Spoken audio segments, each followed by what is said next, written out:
Ja, hej och välkommen! I det här avsnittet så kommer det ju att hända lite saker. Vi ska försöka starta upp motorn. Jag tror att det borde gå bra.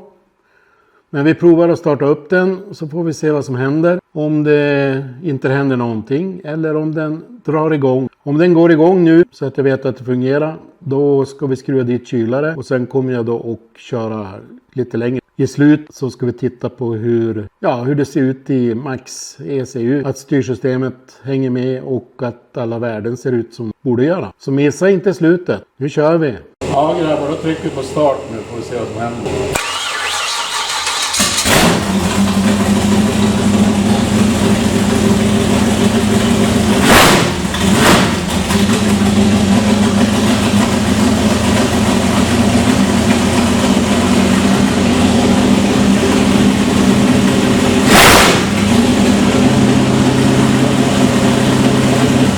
Vad ska man säga? Det där lät ju ganska hoppfullt. För att vara första gången man har byggt ihop någonting sånt här. Och håller på med styrsystemet. Och tog igång. Det känns ju ganska bra. I en gammal gubbes kropp. Ja men det kändes väldigt bra. Tumme upp på den. Nu vet vi ju inte hur länge det här håller. Men nu ska jag dit med kylare. Glykol blir att dra igång den lite längre tid. Så att vi kan börja ställa in tändning och lite sånt där. Och sen är vi på det igen. Ja. Så där får det ju inte vara.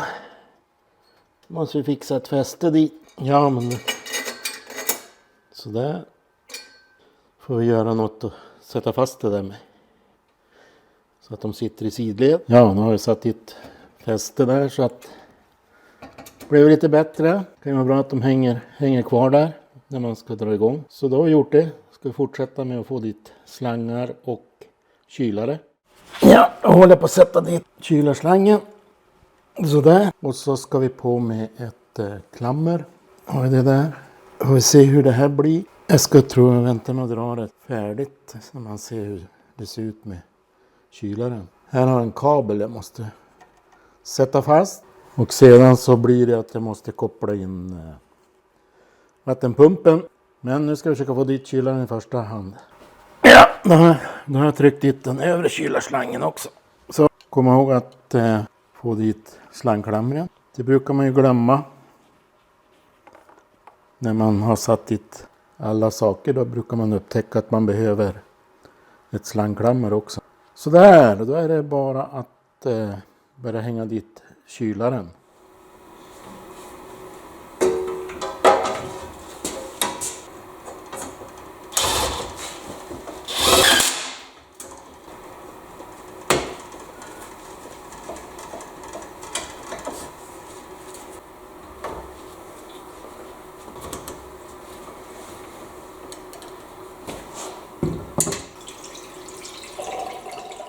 Ja, det är ju inte alla dagar man får vara riktigt glad.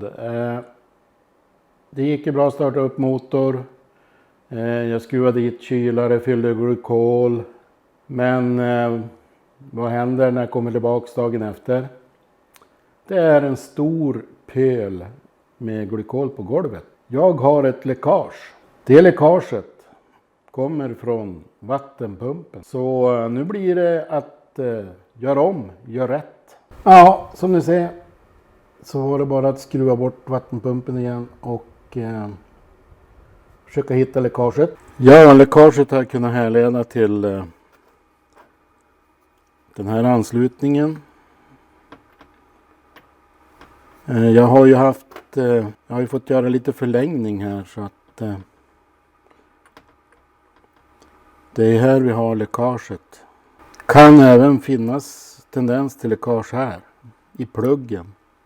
Så tyvärr, jag hade tänkt köra motorn lite längre nu men jag tror att det får bli vid ett senare tillfälle. Jag ska ta och fixa det här, jag måste ha någon ny koppling och lite sånt. Så vi återkommer i nästa avsnitt när jag har fått tillbaka allting som vi hade innan. Och då är det dags att köra igång på riktigt.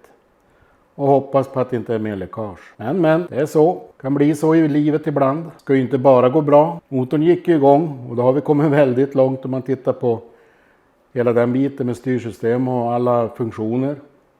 Så ett litet läckage, det kan vi nog ta som en seger ändå. På återseende!